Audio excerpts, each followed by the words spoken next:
In this video, you get 7 social tricks that will make people like you more. We're not gonna invent these, we're gonna steal them from very well-liked celebrities like Matt Rife and Ashton Kutcher and Ryan Gosling and even Alex Hormozy. Straight to the first tip, a specialty of mine.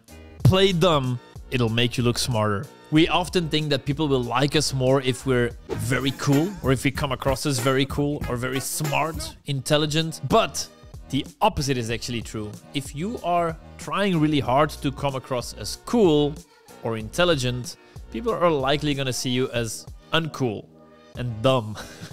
What actually makes you cool is not trying to be cool. It's a classic thing. You may have heard it before, but it's so true. So I have to say it again. Don't ever try to be cool if you want to be cool. I'm not sure if that also counts for being intelligent, but let's just not try. Try-harding is very uncool.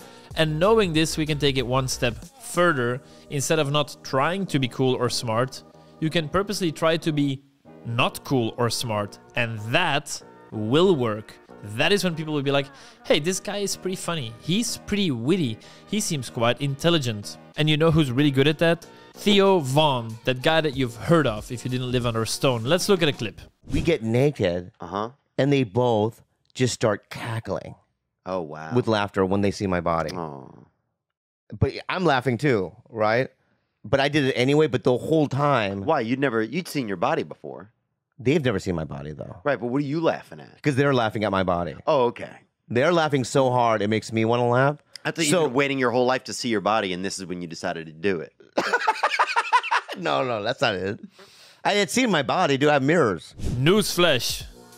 Theo actually understood the situation. He's just pretending to be dumb, and it makes him very likable. And the other guy cracked up. I just took a pregnancy test. Do you know what this is? Okay, I did pee on it, so don't look at the pee. Do you have COVID or no?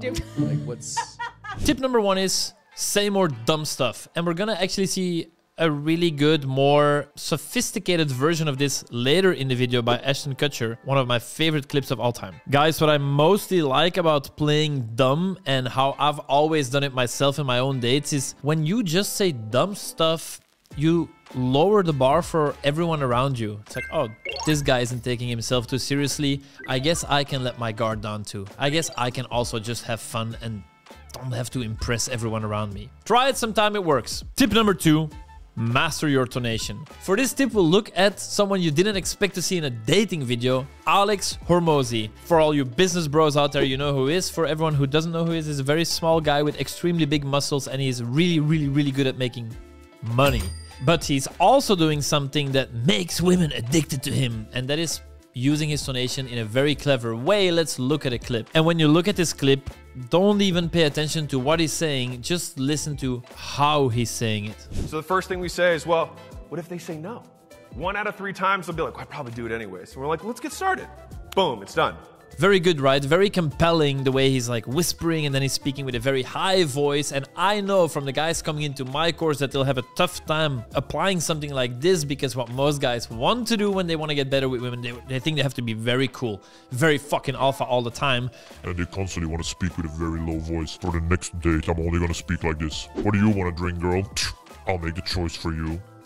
Cheap white wine. And so the problem with speaking like that or forcing yourself to have a deep voice all the time is that 1, it's not authentic, and 2, you can't keep it up. Let's be honest with ourselves here for a second. If you know of yourself that you're one of these guys that, you know, you wish your voice was a bit deeper, or you're kind of self-conscious of how you come across sometimes, the next time you're on a date or you're chatting with a girl or even with your friends, let go of that whole idea. Just express yourself the way it naturally comes. You can go as high as you want. You can sound as gay as you want. I do it all the time. And just like Hormozy, you think he's focusing on having a deep, tough voice? No, he's just... It's going really high. He's whispering. It's real. Let me show you a quick video. I actually just returned from a vacation with my girlfriend from Greece, and we were taking some dives, and suddenly a wild goat appears out of nowhere. My girlfriend's filming it, and I'm looking at the goat, who ignores me, and I make a remark about it. And when I saw the video, I was like, holy shit. Is this what I sound like when I'm surprised? I guess it is. Did my girlfriend leave me for it? No. In fact, she went down on me right on the spot for my tonality there. It just goes away. So remember, this tip summarized. Speaking in an attractive way is not about maintaining one deep voice all the time. It's about adding playful variety. Which brings us to tip number 3, the right way to do eye contact. Eye contact's a big deal, right? It often makes the difference between unstoppable attraction and friend zone. So let's get it right. Let's drink some coffee from the TextGod mug. Sign up to my courses, you beta. There is so much information online about eye contact, and I know how this goes. Guys read all it, they want to execute during your dates, and your girl, your date can almost see the cocks whirring inside your head as you're trying to execute all the dating knowledge that's up here, and you come across as a robot or a psychopath, a murderer who is not about to murder that pussy. So, much like with the intonation from the last tip, the key here really is to keep it simple. So let me tell you how I noticed that I do my own eye contact during my dates. When speaking to my date or thinking about what you're gonna say, and these often happen at the same time, it is quite natural to look away from the other person. And that is not something that I would do on purpose, but let's say I'm on a date with you and you ask me a question, I'm not gonna have this pick up eye contact all the time while thinking and then explaining the answer. You ask me like, hey Louis, how did you feel when you were 6 and your dog died? And I'm like, oh, I actually never really had a dog, but if I would have one, I guess I would be really sad. The natural thing is to break eye contact. You're thinking about stuff, you know, you're in your mind, and then you start explaining the thing, and it's only towards the end of the message that you would lock eyes again. The most important thing there is don't force your eye contact, but mostly when you're making a point, when there's this peak moment in your message that needs to be delivered, that's when you lock eyes. 2 quick notes on eye contact. As I said earlier, don't keep it all the time. Only pickup robots and psychopaths do that. If you're someone that isn't naturally super charismatically sexual with their dates and you want to add a bit more of that sexuality, what you can do is keep your eye contact slightly longer than you usually would before breaking, so that there's this brief moment of tension. When you feel it, you can rest assured that she's feeling it too. And while doing that, or as a separate move, you could move your head slightly closer while you're talking. And for point number 4, you're worth taking your time. We're gonna look at some body language from former FBI body language expert Joe Navarro. On the left side, he's showing someone with low confidence and their posture, the way they move, the speed at which they move. On the right side, you see someone who's confident. Some differences for you to notice is that the left guy is jittery. He moves quite quick and in abrupt motions. The right guy, everything's kind of in slow motion. You're worth taking your time. This little, I'm thinking now, that's kind of try hard, bro. He should watch tip number 1 of this video. I think it's very important to note here that not only does the unconfident person have these jittery motions and their eyes dart all across the room and everything feels a bit rushed, they're not at ease. The same thing goes for your speech. That's a very big one too. If I'm talking to you and I feel that you're rushing your speech or going really fast, you will come across as less confident. The sub-communication is that you need to deliver your message in a really fast, in a really short time, because you're just scared that I'm gonna lose interest or I'm not gonna let you finish. But if you take your time, then it'll feel like you know that what you're saying is of value. You're not rushed because I'll want to hear it anyway, because you're a confident motherfucker. And to go back to the movements, besides from the movements being slow and controlled, they are also quite big, as if you're not scared to take up space, obviously, but to have an impact on the environment around you. And this makes me think back of when I was learning dating back in the day. There was some coaches that were always saying it can only be one of 2 situations. Either you react to the environment or the environment reacts to you. And if you can get to that second option, the environment reacts to you, you will feel confident as hell. Now, time for one of my favorite clips of all time that I talked to you about earlier in the video. We're going to talk about taking risks, and that taking risks is actually way safer than the alternative. For this, we need to have a look at Ashton Kutcher. It's a clip from the movie Spread, where Ashton Kutcher is a professional pickup artist, and at this point he was homeless, so he needs to seduce a rich MILF so that he can then convince her to let him live in her house for free. Very realistic. And he just sort of seduced her in the club, and now he's driving home with her because he pulled fucking alpha. And look what he does now. Roll the windows down, turn the music up, and make an ass out of yourself. It puts them at ease.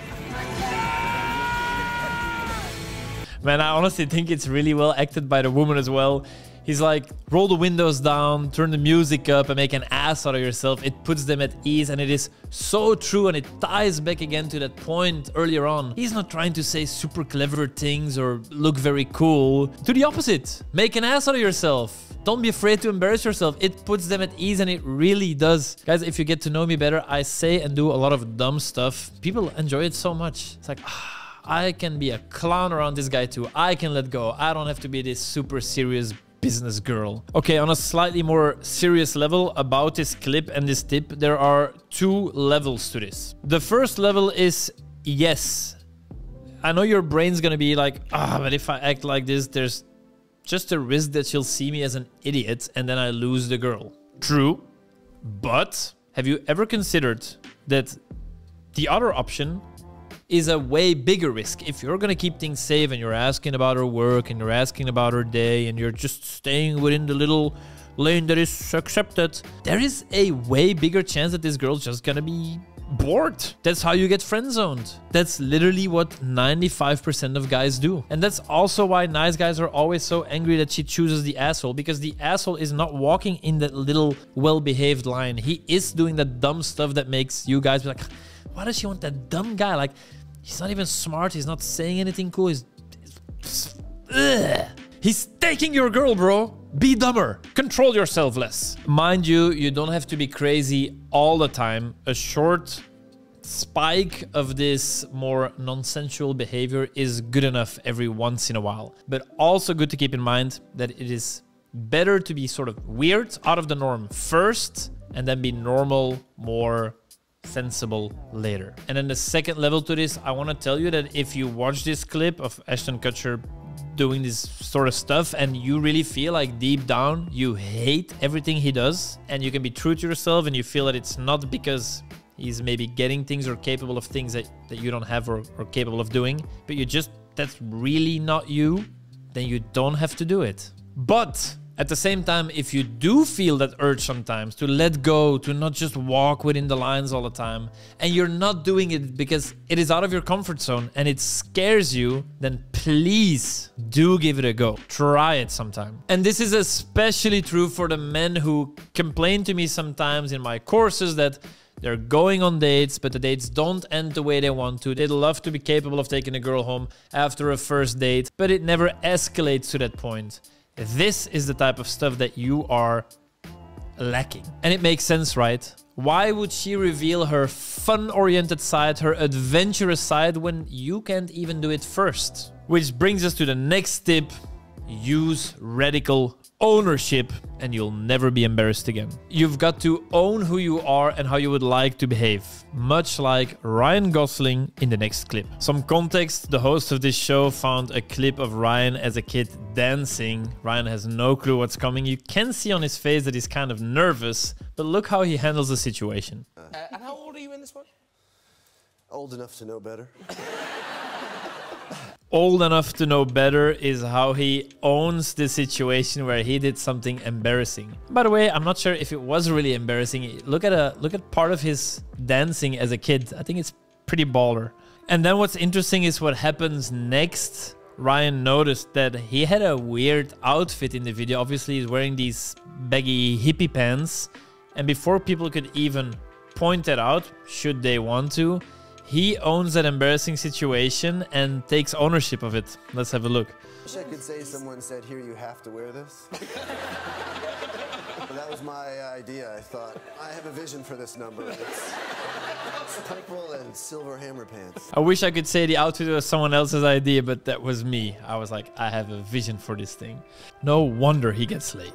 By the way, if you'd like some help with your dating life, I have some free tools that I sent to everyone as a reward to come on my newsletter. You can just click on the link in the video description. I'll send you the best opener for all dating apps that has a really high response rate. I also have the 10 texts that always work. Also, when you get these, you come on my newsletter where I share some extra hacks, some date tips, some personal stories, some things that my mentees discovered that work really well for them and might work really well for you. Try it out.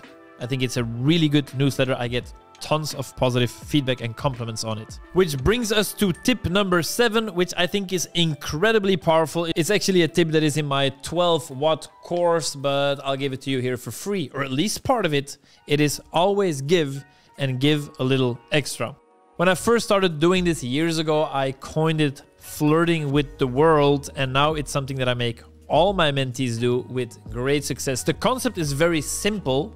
Whenever you are in any social situation, whatever is expected of you in that situation, you do that and then 10% more. Quick, hopefully relatable example: when you go grab a coffee or McDonald's or whatever it is, usually you would just say, hey, I'd like this order. Then you shut up, you take the coffee, thanks, and you leave, or your chicken nuggets. What I want you to do is just slightly more. It could be as simple as asking how their day is, or giving a quick compliment, crack a small joke.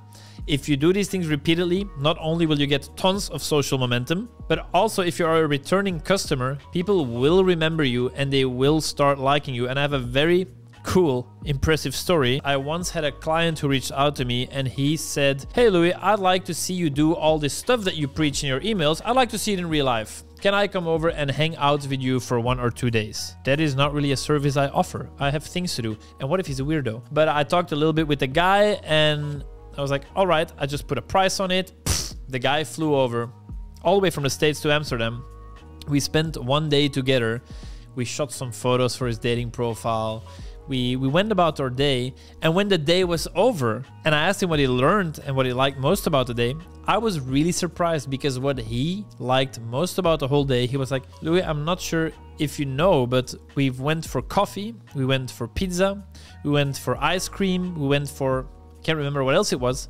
And every place where we went, people gave you things for free. Now, it's not about the money for this guy. He's extremely wealthy, but you know, the title of this video is social skills that make women addicted to you. If everywhere you come, people are so happy to see you coming that they feel inclined to give you stuff, then you're probably doing something right. And the easiest way for you to start doing this is do this slight thing, 10% more every time. I really challenge you to do this for, let's say, a week. Maybe you can keep it up for a month and see how people treat you differently in the places that you frequent. That's a small call to action in this video. I hope you learned a lot. If you haven't already, get my 10 texts that always work. Come on my newsletter where I tell stories like this one, imbued with golden tips nearly every day. And if it's too much, you can unsubscribe. I hope you loved the video. I love you, and I'll see you soon.